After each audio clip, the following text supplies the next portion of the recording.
చెప్పరా. చెప్పాల్సింది నువ్వు. ఏం జరుగుతుంది? రూమ్ దొరికిందా? ఏదో దొరికిందిలేరా లాస్ట్ మినిట్లో అలా. అవునా? పోనీలే, ఎట్లాస్ దొరికిందిగా. 2 BHK అని తీసుకుంటే లాస్ట్ మినిట్ లో 1 BHK అని చెప్పి ఓనర్ గా ట్విస్ట్ ఇచ్చిండు, అది కూడా అడ్వాన్స్ కట్టిన తర్వాత. 2 BHK ఎందుకురా? అవసరమేముంది? నువ్వు ఒక్కడివేగా. లేదురా, మనతో పాటు ఇంకో అమ్మాయి కూడా ఉంటుంది. అమ్మాయా?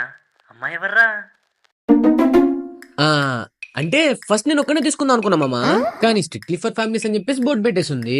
సో అప్పుడే ఇల్లు కోసం ఎదుగుతున్న ఒక అమ్మాయి నా దగ్గరికి వచ్చేసి మన ఇద్దరం కలిసి ఉందామా అని ఒక్కటే రిక్వెస్టింగ్.